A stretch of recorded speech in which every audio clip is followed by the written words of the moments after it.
With the Niagara Falls International Marathon.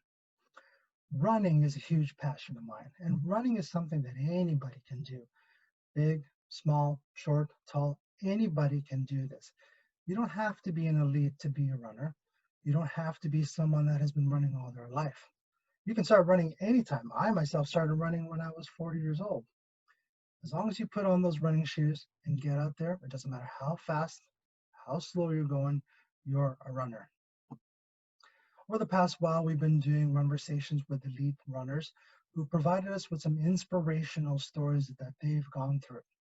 But there were hundreds and thousands of stories across social media of people, different runners from different areas of the world, and right in our backyard that are really inspiring people to do different things in this sport. And it's where this platform, we're going to bring to you some of those individuals so you can hear what their stories are, see how inspirational they are, and hopefully get something out of it that you can start running as well. Welcome to Runversations One-on-One.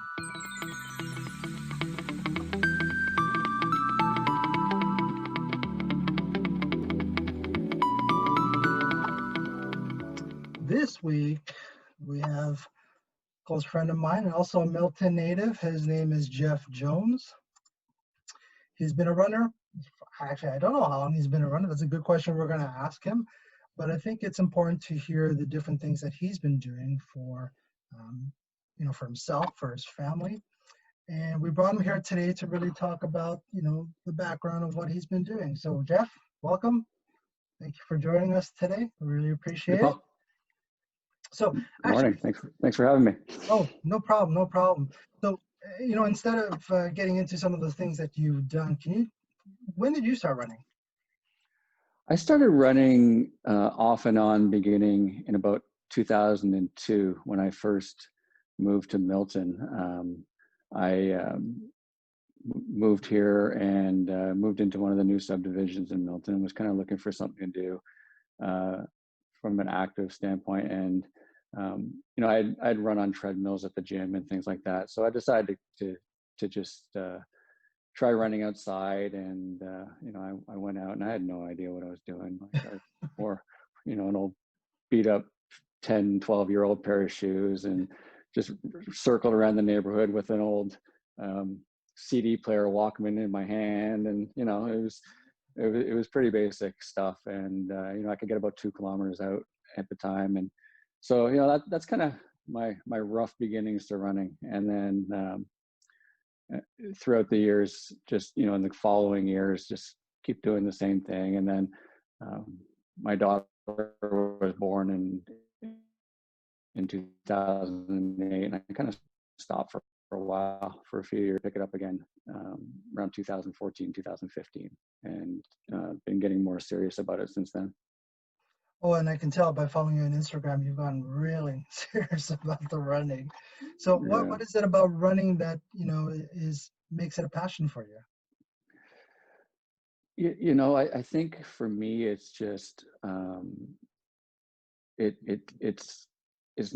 you're only competitive against yourself, and you go out there and it's a pretty basic sport. You put on some shoes and you go. And for me, it's just about seeing how much I can improve myself, and not comparing myself to other people at the same time. Just it's a great way to go out and think and clear your head, collect your thoughts. Everyone who runs will tell you that you never regret one. And after a run, I feel clear, I feel focused, and I feel ready to start the day. And that's really the appeal to me. Also, it's setting an example from my daughter about perseverance, pushing yourself, self-improvement, those type of things. So that's really the draw for me. What does she think about your running? Has she commented about all the things that you've done, especially lately? I think she's impressed, but she won't say so. I don't think any of our daughters would tell us they're impressed with us. So No, No, I think deep down she's impressed, but she just doesn't say it, which is fine. I mean, and I think you touch on a good point. You're at least providing that example that she can see, about perseverance, about putting a passion into something, and it may not be running for her down the road, but at least she has that base for that, right? Yeah, she's come out with me a couple times, and we did a couple 5Ks together, and she And no doesn't like cursing running. afterwards, right? No, well, I think I think she wants to. She doesn't like me as a coach. She thinks I push her a bit too hard, which I probably do. But Yeah, I think I'll probably do the same for my kids too. I don't think they like yeah, me as a coach either. no, no. On your post, you always use the hashtag "You get the results you deserve." Can you talk about that? Yeah, I heard it somewhere a couple of years ago, and I started using it at work a little bit. And um, people always think there's a negative connotation to it. Like, I would, there's, I say you get the results you deserve when things are going bad, but I honestly use it as you get the results you deserve in a good way. When you work hard, when you do the right things, you train the right way, you eat the right way, you get the right amount of sleep, you will get the results you deserve. And I always think of it when if I'm, you know, maybe having a couple too many beers, or like I'm not getting the runs in, or um, I'm not sleeping well. I know that when I go out and run, I'll get what I deserve. And if oppositely, if I do things right and I sleep right and I eat right and I do the workouts right, I will get the results I deserve. And for me, it's a positive thing. When people ask, though, a lot of people see it as a negative, but I use it as a positive and as a motivator. No, I think it's a great positive, and I definitely think if it's something that you can use to motivate yourself, why not, right? Yeah. And so, I mean, what type of advice then would you give somebody who's looking to start running and maybe finds it hard? I mean, I think as runners at the beginning, we always find it hard to start. And then once we get going, it gets easier, especially if we start putting the effort into, the actual running. But, what kind of advice would you give those who actually want to start running? I, it's difficult right now, but immerse yourself in the community. Mm, um, Hang around like-minded people, and just show up to a group run. And I know those type of things are very difficult to do right now, but you can get the same type of advice in an online community. But the most I learned about running was hanging around with other runners. Like I said, when I started, I knew nothing, and I really knew nothing until I really realized I didn't know a lot about running until I started hanging around with um, people who are pretty accomplished at running. mm. And that's really when I started to learn. But best advice is to just um, read a bit, talk to some people, gain some knowledge, because the worst thing that can happen is a new runner goes out there, doesn't really know what they're doing, gets injured, gets discouraged, and stops. And I've seen that happen quite often.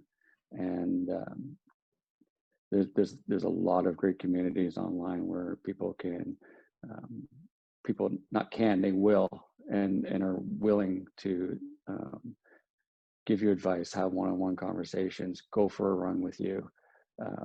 And that's really where I learned the most about running, is just by being around other runners. So you touch on a really good point because community is so huge. And I think with regards to running, I don't think I've ever seen a community that is so positive every single time you're around a group of people. And I know because I live in Milton, but what do you think about the community that you're running in? It's fantastic. I I'm in a few different online running communities, but in Milton we have the Milton Running Group, which is full of fantastic people, yourself, myself, really accomplished runners who have done things like the Boston Marathon, right down to new runners. And the anytime a new runner comes out, they're just welcomed. and whether they've run before or have, any baseline of running, or some none, they're always welcomed into the community. And when we would do group runs, we no matter anyone's pace, they're always welcome. They're not left behind. We stop and wait. And what's amazing about it is, especially in the Milton running group, is to see some of the people who just showed up for a group run, never run before, or had limited knowledge of running, and now they're avid runners, and they're out there every week, and they're improving, and they're signing up for races, and they're hitting PBs. And it's just been amazing to see. There's a few people I can think of that, just to see their progression Right. in the last couple of years, it's been amazing. Right. And that's a really great local group that we have here. And there's other broader running groups, or running communities, I should say, that I'm involved in. And there's larger ones in Ontario. I'm involved in a couple. I'm involved in a really large running community based out of the U.S. That I found through qualifying for Boston. So just a wide range of different groups of people, but all the same, like you said, everyone is so positive, everyone is so accepting, everyone's so willing to share their knowledge. And it's unlike any other kind of online community I've been part of. No, for sure. And I think one of the things that I know that in the community, when we've talked about seeing your progression, it's been amazing. I mean, we could, I mean, even the first day that we ran together to where you are now, it's incredible. It's incredible. So you mentioned actually you qualified for Boston this year. How was that? That's a big dream for a lot of people. So yeah, it's been kind of a bittersweet process. So I qualified for Boston at the Ottawa Marathon in the spring of 2019. Right. And I was super excited, super elated. I've been working towards it for a long time, and then we all know what happened with the actual race this year. So Right. it's kind of disappointing and kind of bittersweet, but the accomplishment is still there, and no one can take that away. And then you did it virtually this year, I think back in September, and Yeah. you did a 2:58 marathon, which is amazing. So you've earned that medal. Yeah, it's hanging behind me here somewhere. I can see that there. Yeah, the virtual experience, I mean, I'll give credit to the BAA. They did a great job of doing the best they could with the virtual experience. And I actually trained for Boston twice, right? I trained starting last winter, and for the postponement in April, and then I trained all summer for the possibility that the race would happen in September. So the virtual experience was different. You get to pick your course, you get to pick your day, you get to pick your weather, and a lot of things for that 2:58 to happen. But No, you did a great job there. Sorry, can you hear me? Yeah. All right. You did a great job, and I know you really trained hard for it. And then I believe you've also qualified for next year, right? Yeah, I had a subsequent marathon at Toronto last year in October, where I would have qualified for 2021. Who knows how they're really going to do it once the race actually happens. Confident though that if it does happen, I'll get there. And so, leading up into that virtual run for Boston, it seems like September started to become a very heavy month of running. At the end of September, you ran a 24-hour 100K, right? I think it was September 27th. And you did 4.17 kilometers for every hour, and eventually getting to 100K. How was that? That was an interesting experience, because I wasn't really prepared for it. I was at an appointment with my chiropractor, and she's a friend and my chiropractor, and she told me about this thing that her husband and a couple of friends were doing, and she's like, "You should join." I'm like, no thanks.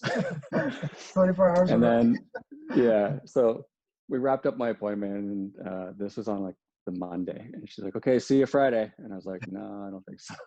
So I came home and I talked to my wife about it, and she's like, "You should just do it. It'd be fun." So, the plan was to run 4.17 kilometers every hour on the hour for 24 hours, equaling 100K at the end, and starting at 8 p.m. on a Friday night and finishing at Wow. 8 p.m. on a Saturday night. It was crazy. It was, we hung out in her backyard with a fire, and there was plenty of food and a couple of drinks, and it was quite the experience, Paul. I'll tell you, just the physical and mental, like each hour, just getting yourself up off a chair and trying to Yeah. start running again. And I think that the break of not running for, you run for 25, 30 minutes, and then you sit and rest for 30 minutes. And I think in the beginning, the break was good. And in the end, it became really hard to get moving again. But what a great challenge, and a lot For of fun sure. in the end. I didn't tell many people, but I almost bailed in the middle of the night. I just thought to I was myself, just what? about to ask you if there was any point where you said, I can't do this anymore. Yeah, there Yeah. was. It was about 3 a.m. and we were lucky. It was a nice night, but I was freezing and I was shivering and just sitting in a backyard in Burlington shivering. I thought, why am I doing this? And I decided I talked myself into waiting until the sun came up Yeah. and to see how I feel. And when the sun came up, I felt much better. So You got a just second wind? persevered through it. Yeah. And I think there was 5 of us that did the whole thing, and there's some people that came in and did a few kilometers here and there with us, but there was 5 of us who did the whole thing. And I think at each point, all 5 of us wanted to quit at some point, and we just helped each other through it, which was what was needed. Luckily, we all didn't want to quit at the same time. Yeah. Well, and I think, having a whole group together in pain kind of helps you get past that and to move along, right? So I think you're all on the same page. So, I mean, but it's got to be, a challenge mentally as each hour goes by and you're wondering, well, when is this going to end? And, kudos for you for continuing to keep moving forward. And actually, you said you hit that wall and you wanted to stop, but then you actually said, you know what, I got to keep moving on, moving on. So, but do you feel that was a really good accomplishment for you then? Yeah, it was. It was, it was just, like I said, it was something that caught me completely off guard. It wasn't something I was planning. I decided I was going to do it 2 days before I did it. So, Oh man. but it really sparked something in me about my, I've always been for the last couple of years I'd say I would specialize in half marathons or full marathons. I don't like racing 5 or 10Ks. I Yeah. think it's just too hard for me to, Yeah. to push yourself like that. But now I'm really on, in my head, really interested in kind of the ultra racing. I've never raced anything longer than 42.2. But it really sparked something in me and gave me an interest in ultra running. I was signed up for the Niagara That's right. 50K Yeah, I in remember. June. Yeah. And unfortunately, didn't. If the race can happen next year, we want to maybe try the 100K. Well, let's hope. Which I think is something that you want to do too, right? Yes, it is something that I want to do, but you'll probably finish it before me. So, but it is something I want to do. I think, there's something to be said of really, I think you can attest to this, pushing yourself to the limit, right? And seeing how far you can go, right? And so that's my hope. That's my hope. So you did that 100K September 27th, and then you said to yourself, okay, I think I can do a little bit more. And then you started your trek to 42 half marathons in 42 days, and there's some pictures from that. I gotta ask, where did this Sharpie idea come from? Well, it's funny. I did the first few, and I just took a picture afterwards, and then as I was getting up to like number 7 or 8, I would go 7 in my selfie, and then when I got to 10, 10, and then I got to 11. I'm like, what am I going to do? And then I decided I would just write it on my hand. You just don't have And enough numbers. yeah, I decided just to write it on my hand and pose for a selfie with the number written on my hand. And it just continued on, and online people would comment about it, and then so that's how it started. That was good. And I ran I out know of fingers. That's how it started. there were a couple times when you said, the Sharpie's starting to lose its ink. So that was pretty funny. So by the numbers, and I know you put them on here. I grabbed one out of my daughter's pencil case. She's still looking for it, eh? Yeah. Some people have given me some replacements over the last couple months. Hey, this could be an endorsement deal for you for Sharpie, right? Yeah, exactly. We'll make sure to tag them on this video. So I had one in my car, and I have one sitting outside on my porch, just outside my front door, so I'm covered. I mean, it was a good idea, especially if you don't have that many fingers. You got to let people know where you're at, right? So that's right. That's right. So 48 marathons and half marathons in 44 days, and it was a total of, I believe, 1,012 kilometers, 12.8, sorry. And then steps, 1,241,294 steps from October 1st all the way to, I believe, November 11th, around that area. Yeah, I'm trying to think of what day I ended that on. That was either the 10th or 11th. Yeah, I can't remember what day I ended on. It was quite a streak to follow. So for those that don't know, why don't you let us know why you did this? Sure. So, I've actually had this type of idea in my head for a while. And so my wife, Tammy, is a type 1 diabetic, has been for most of her life. And, COVID, the pandemic's had a different effect on a lot of people. And, she's type 1 diabetic, so she's already immune compromised, already at risk. And on top of that, she is allergic to insulin, which obviously she needs insulin all day, every day to survive. So, and to add to that, she has asthma. So her insulin allergy causes, an asthmatic type of reaction. And so, a lot of forces against her. But if you were to add in a potentially deadly respiratory infection, her chances would not be good. So she's essentially locked herself down in the house since March, and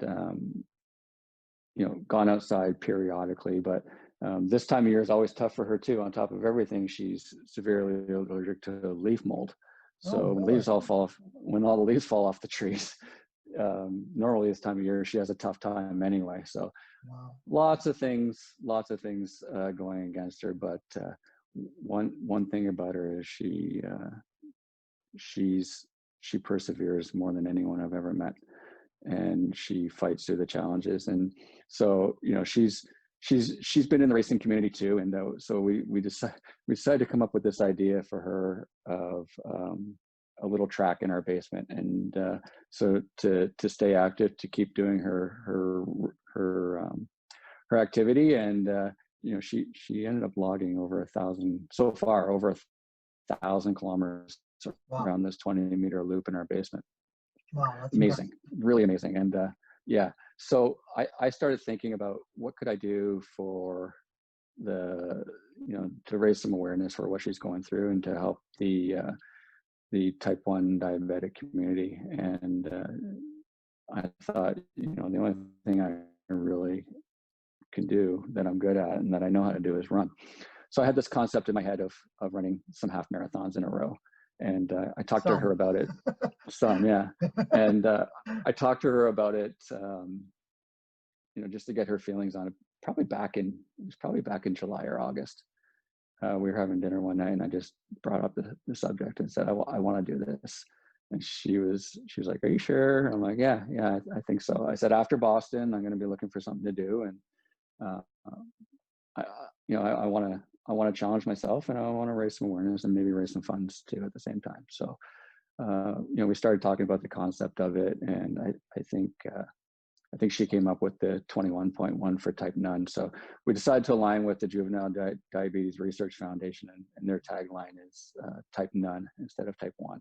Right. And so just October 1st, decided to start. And I had a number in my head all along of how many I thought I could do, but I didn't really talk about it. And then she kind of suggested she just passed her diabetic anniversary of 42 years being diabetic. So she said, why don't you do 42 of them? And honestly, that number was less than the number I thought I could do.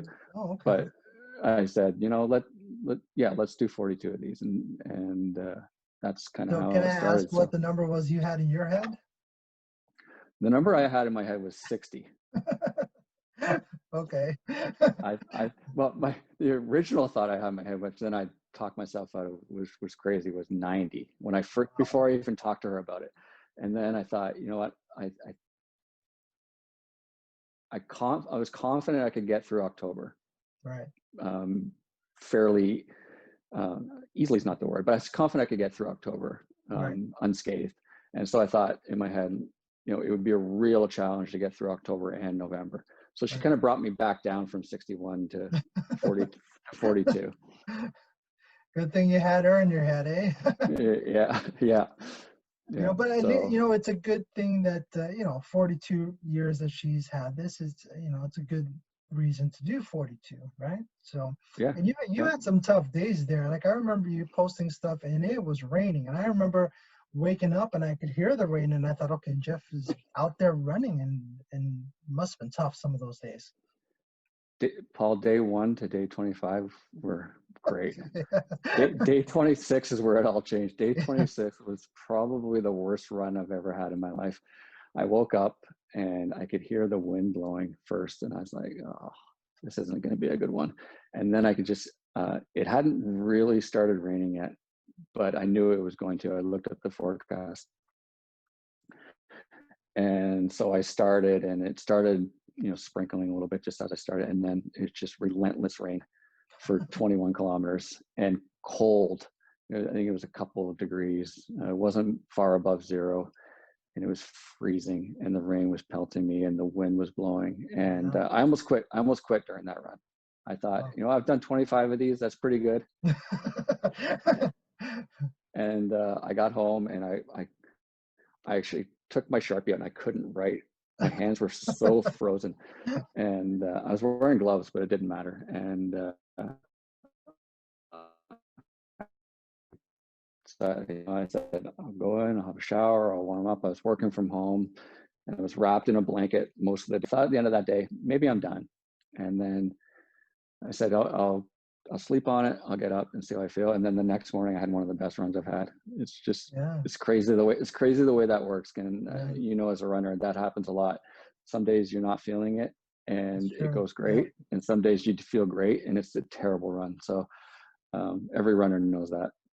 So take me into, how you physically and mentally prepared for, well, you ended up doing 48 half marathons, but how did you really prepare yourself for that? Because I'm assuming you'd have to sleep, because you ran in the morning, first thing in the morning, like waking up at, I guess, 4 o'clock or even earlier.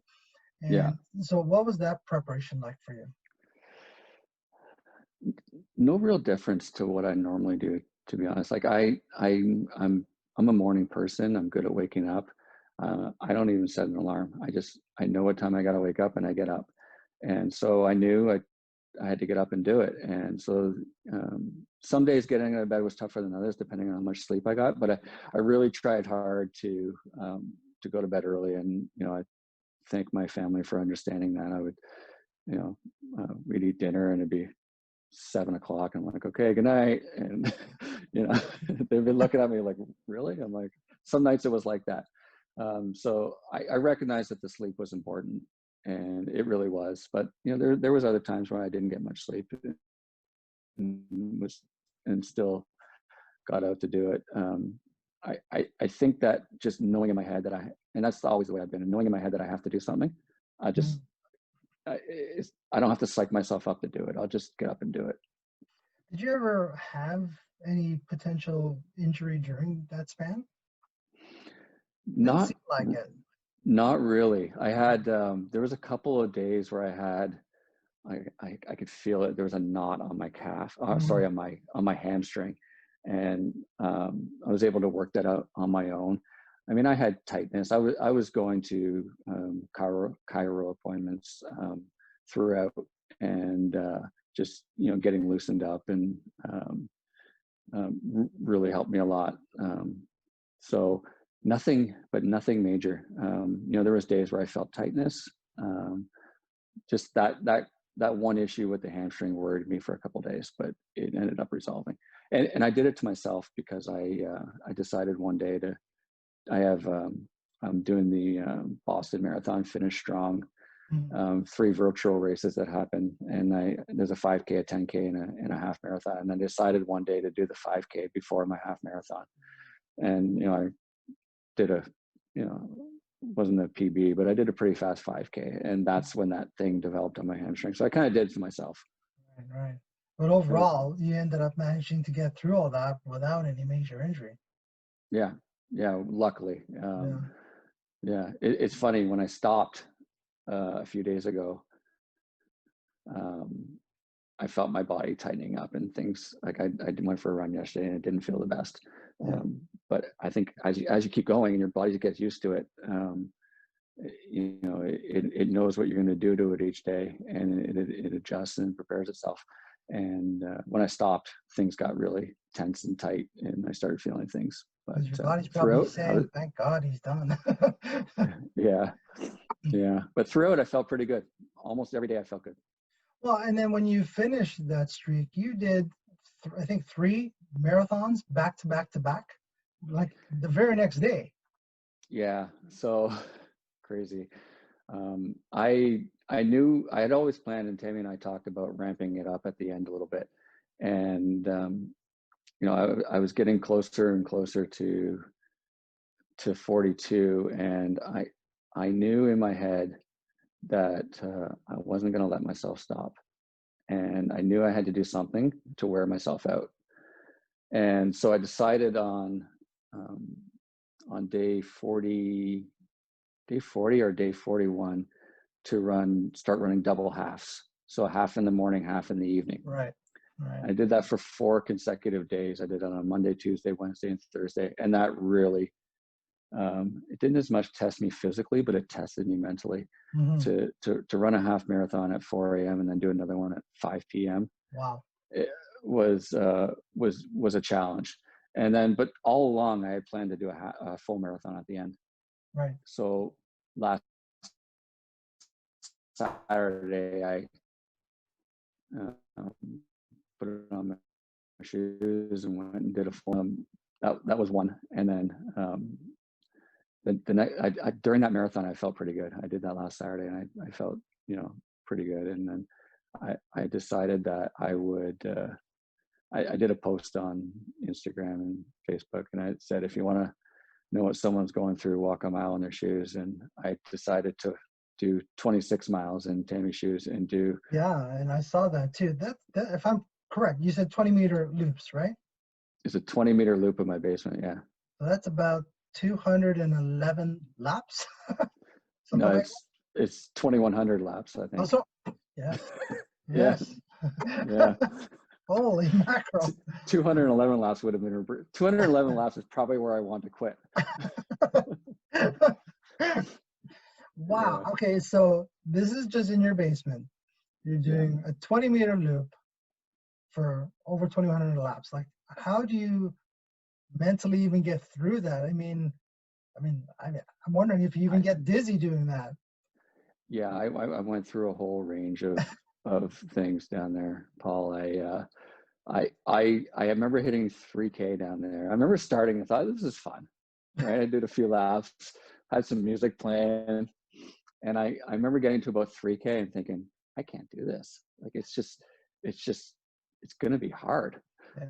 right? The constant turning, and I wanted to keep some sort of pace going, right? And I remember 3K thinking, I don't know if I can do this. And then Tammy came down a couple of times, and my daughter Peyton came down a couple of times, and You know, it was fun in the beginning. We were joking around, and she took a little video of me and she posted it in a Facebook group. And man, I tell you what she has done down there. I tip my hat to her. It's incredible what she's been able to do down there over the last 7-8 months. Because honestly, I was ready to quit at 3K. At 8K, I thought at 8K my quads started burning from the constant turning. So I would do a kilometer one way, and then I would turn around at a kilometer, but you know, one way felt better than the other. So I tried to do 2 kilometers, then my ankle would start hurting from the turning. Oh It my was goodness. I couldn't find a comfortable way to do it. And Wow. you know, when I was finished, I was telling her about it. She goes, "Yeah, exactly. It's exactly what I go through." That's what she's been going through. Yeah. So I remember at one point she came down, and she's like, "What are you at?" And I'm like, 33 something. And she's like, "Do you need anything?" I think I said something like, "I need you to leave me alone." It was like, felt bad about it, but so I got through it. But it was harder than any of those half marathons or any outdoor marathon I've Really? ever done. Yeah, Yeah. definitely. Just I've never Physically had or mentally or both? physically and mentally. Yeah, Yeah. just just my you know, I've run some marathons, and you have to your leg screaming at you at 8K generally, right? And then you're fighting another 34 kilometers of intense pain in your quads and your ankles and your wherever it was. It was just that was the hardest part. And then less so mentally. I've been pretty good. I get pretty good at blocking things out, but it got to me. It got to me down there. It really did.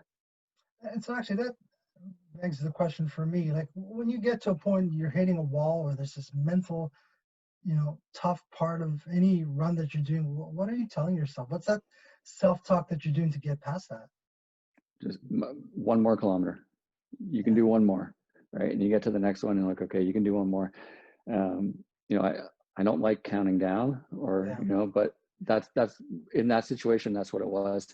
Same as in the last 5-6K of a marathon. It's always just get to that next kilometer marker, and really that's what it was. Compartmentalizing those kilometers, eh? Yeah. I've done it in road marathons where you're really struggling, and you see the 35 mark and you're like, okay, I can get to 36. I know I can. And then you get to 30. I can get to 37, and that's what I did down there. It's just it's only 5 more K. It's only 3 more K. And then at 40K, I call my family down and then they're there talking to me, and I know there's a beer waiting for me at the end. 1 more K and I can drink a beer. That's kind of what got me through it. So you do all these, I'm going to say, extreme runs, almost back to back to back to back. What's that next extreme thing for you? I don't know. I started thinking about the 100-kilometer challenge, and I started thinking in the last few days, could I do it 6.25 kilometers an hour for 24 hours to make it 150? Maybe, when the weather's nicer. I don't want to do it in the winter. But I'm really intrigued by trying out ultra running. But for me, it's got to be road running. I'm not a trail runner. I know a lot of these ultras happen on trailers, but really looking forward to seeing what can happen next year. Running a 50K, running 100K. I might try a 50K just for myself and see how it goes. I'm going to start training, doing actual marathon training, whether there's a race in the spring or not. I'm gonna do a build through the winter, and so that starts late December, early January. So between now and then, I might try to do a 50K on my own out on the streets and see how that goes. But I'm really intrigued by the endurance part of it now. I know I've done a lot of halves, done a lot of fulls, and I'm really there's something intriguing to me about pushing yourself beyond that. pushing myself beyond that. You're And hooked now. I'm hooked now. Yeah, I know. I've seen you do it. I saw you do It's it last year, and yeah, you know, when you really want to see how far you can go, it's quite the challenge. But you know, I tell you, it's a huge reward at the end, right? And you would know that too. I mean, you accomplish these things that you didn't think you could do, and then when you do it, it's just like this flood of emotion, just, you know, positive emotion that you're able to do something that, you know, I can honestly say 10 years ago, I would have never thought I've done any of the things that I've done. And I'm sure you could potentially say the same things for yourself. yeah, yeah. I showed up to my first marathon. I had no idea. I've always been introverted by nature. I actually remember the first time I met you. It was at the start of the 2019 Chile race, That's right. and you'd recognized me from Facebook or something. You came up and talked to me, and I'm way more comfortable in those situations now than I was years ago. But you know, I didn't want to do a race because I just didn't want to be around the crowds of people. And my very first marathon was the 2017 Mississauga Marathon. It's my very first race of any kind, and you know, I've been running quite a bit up until then. And Tammy had said to me, why don't you do a race? I'm like, no, it's not my thing. Mhm. And you know, I was at work, and one day, and I was in another city. I can't remember. It might have been Ottawa, or I was in Edmonton or someplace for work. And I get this email pop into my work email inbox, and it's like, you're registered. And I was like, what? So She she'd signed me registered up. you? Yeah, she signed me up. And then she sent me a text or something and said, you better get training because you're racing. And she'd registered me for the half. And I thought, yeah, okay, sure. Yeah. And so I started. And so I decided a few weeks prior to try and do a marathon on my own, just, you know, completely what you shouldn't do. And so I ran a marathon on my own. I'm like, okay, sign me up for that. Change my race to the marathon. That's kind of how racing started. I showed up to that 2017 Mississauga Marathon, and I ran it, and I had no idea if I did well, if I did badly, but I got to the end, and I immediately started thinking, what every runner does, when's the next one? Right, right.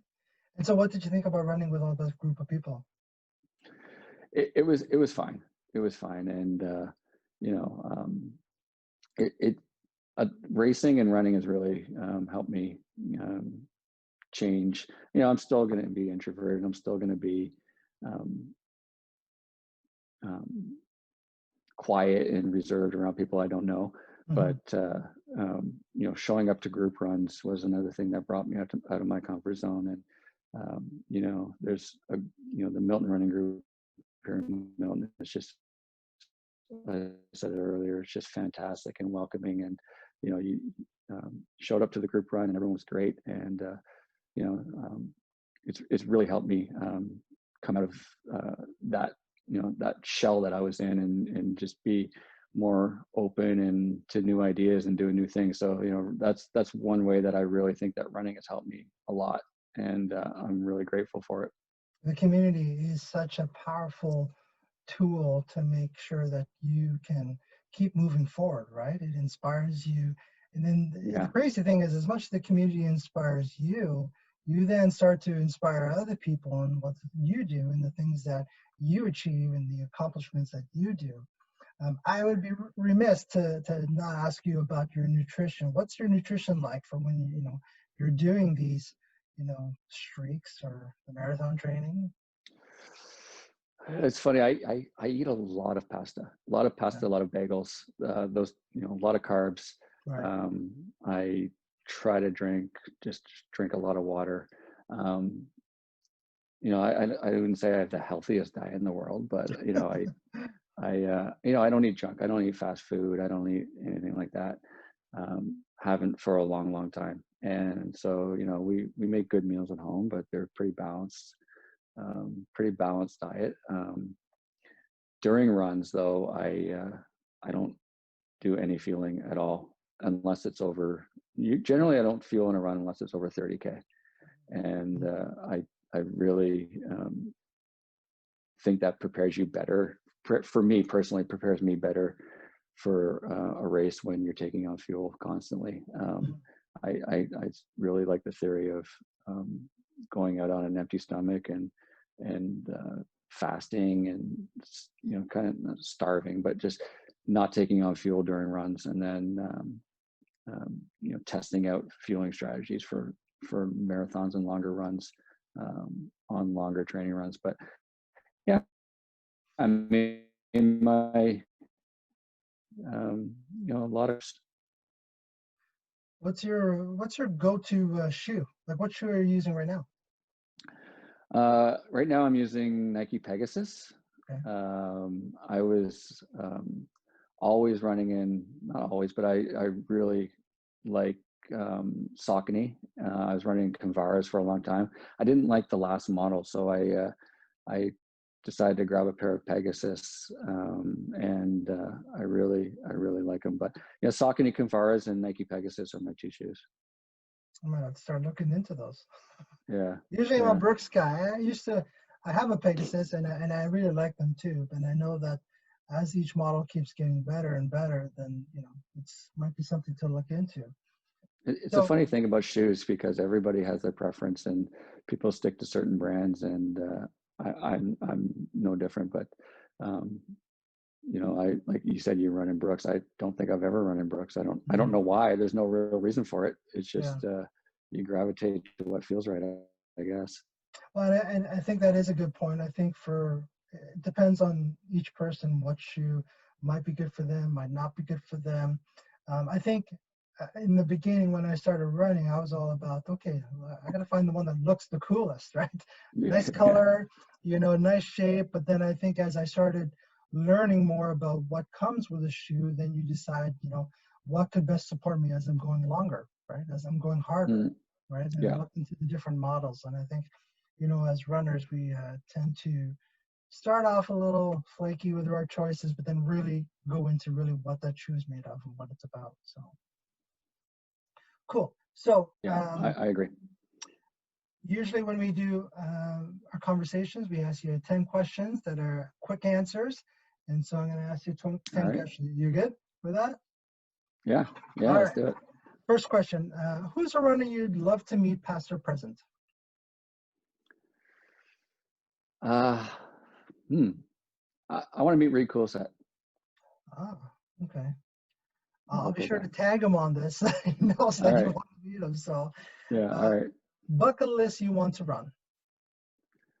A race I want to run? Yeah. New York City Marathon. New York City Marathon, okay. I actually do want to run Boston still, but you know. Well, yes, because you've only done that virtually. Yes, okay, good. What is the ideal running weather for you? I like heat. Yeah. Well, that's rare. Yeah. A lot of people don't like the heat. So. And what is it about the heat? I should say I like heat for training. I like cool for racing. So okay. I guess that's more ideal. Yeah. Yeah. Your most favorite accomplishment?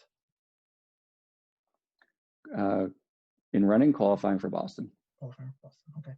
Who inspired Crossing you to that finish line and knowing I did it. Yeah, I can imagine. Yeah. Then you got the medal for it too. Yeah, exactly. Who inspires you to run? My wife and daughter, for sure. That's awesome. Yeah. What's your pet peeve about runners? I asked this. I'll give you an example. So one of my pet peeves about running is, you know, when I run by myself, I don't know their name, but there's a guy that will always wave at me.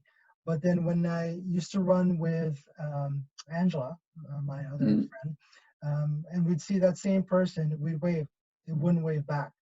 I don't know if it was a male or female thing, but it was just like, you know, what's the difference here? I mean, just because I'm with female, you won't wave back, but if I'm by myself, you wave back. And so that was a little bit of a pet peeve for me. So. Yeah. I don't know if it's a pet peeve, but I have a really hard time watching people who know they're injured and keep running. Yes. Yes. Yeah. I don't offer unsolicited advice to people, but it's really hard. It's really hard not to when you see people who are just continually injuring themselves. Yes, and especially when they can do something It's hard about to it watch. to be better, right? So, Yeah, exactly. have you ever had any hallucinations while running? Hallucinations, no. Problem. Panic attack. I think I had one of those. Oh, while running? Yeah, Oh, boy. yeah, yeah. I don't know that's what it was, but I think that's what it was, But it or an quickly anxiety subsided? attack of some kind. Yeah, yeah. Oh, that's good. I didn't know Um, hallucinations while running was a thing. I've had that. Yeah. Yeah, it's, I mean, but it was a good hallucination, you know, so I mean, it wasn't anything scary. All right. And I think it just told me that my body was really, really dehydrated, and Yeah. it was during the 50 that I was running, and I think it was just I needed to get some, you know, water in me right away because I was starting to see things that just didn't make sense. In retrospect, at the time, it made sense, right? So, Yeah. but Yeah. afterwards, it was like, oh my God, I can't believe I was seeing that. But it's another Yeah. story for another day. 2 words to describe your passion for running. Ooh, it's a tough one, Paul. 2 words to describe my passion Well, it for could be running. 3 words, 4 words. Pass and come back to this one. All right. Toughest race prior to COVID that you've ever done. Toughest race I ever did was I did the Hamilton Road to Hope Marathon 2 weeks after doing the Toronto Scotia Marathon, and very ill advised, shouldn't have done it. Incredibly tough, bonked out, Downhill. down. Yeah, just yeah, a terrible experience. And back to the 2 words that best describe your passion for running. Uh, I Or don't. what's a statement that you know, I mean, that you live by with regards to your running? I think we already said it. Get the Yeah, you results you get the deserve. results you deserve. Yeah, and I think you've really shown that your hard work has really paid off to the things that you've done. I mean, look at that wall right behind you. Right, Yeah, there's a lot of medals that you really worked hard for there. So, but no, I yeah. appreciate the fact of the things that you've been doing. It's very inspirational to see, Jeff. It's funny. I still get caught off guard if someone says I inspired them. Like it's just Really? yeah. I'm not. I mean, it makes me feel a little uncomfortable to hear that, but happy. But like it's just weird for me to I inspire people. I guess I do. There's tons of runners that inspire me. Absolutely. And just it's just weird for me to hear it, but I got to get used to it, I guess. Well, and I think this is why you know, we do these conversations like this, because I think, you know, it's not just elites that are doing things, or stars, or, you know, runners that we hear every day that are doing amazing things. It's individuals like yourself that are really bringing attention to not just running but to other things. So, for example, you know, juvenile diabetes and type 1 diabetes, you know, even myself, I can say, you know, I didn't really know much about it till you started bringing it to the forefront into your running. And so I appreciate that, because I think it was, you know, out of the things I was reading, it was really, really important to know why you're doing this and some of the things that even Tammy's been going through, right? Yeah. Yeah, So, and that's been the most important part for me. Was able to raise a bit of funds, but more importantly is just a lot of messages I got along the way. Oh, I didn't know that. I wasn't aware of that. That as related to type 1 diabetes. So that's been pretty rewarding through this whole thing. well, I got to say, your Tammy and your daughter must be really proud of you. Yeah, they are, and I'm super appreciative of them and the sacrifices that they make too for my running, right? And that's can't overlook that, right? I try to be out on the road early and late, and while other people are sleeping, but they've made sacrifices through this as well. So Yeah. very appreciative of that. Awesome. Awesome. So for those that don't know, Jeff, you're on Strava as well as Instagram and Facebook, right? And we'll put that information at the end so they know how to find you on those things. We're also going to put the website for the Juvenile Diabetes Research Foundation. It's jdrf.org, but we'll put that at the end as well, so that if you need to find out more information or would like to potentially donate to that, then you can go onto the site and help those with type 1 diabetes. Awesome. Thanks, Jeff. I appreciate you joining me today. Thank you, Paul. I really appreciate the opportunity. It was a great chat with you. Yes, hopefully we can run together soon. Yeah, I look forward to that.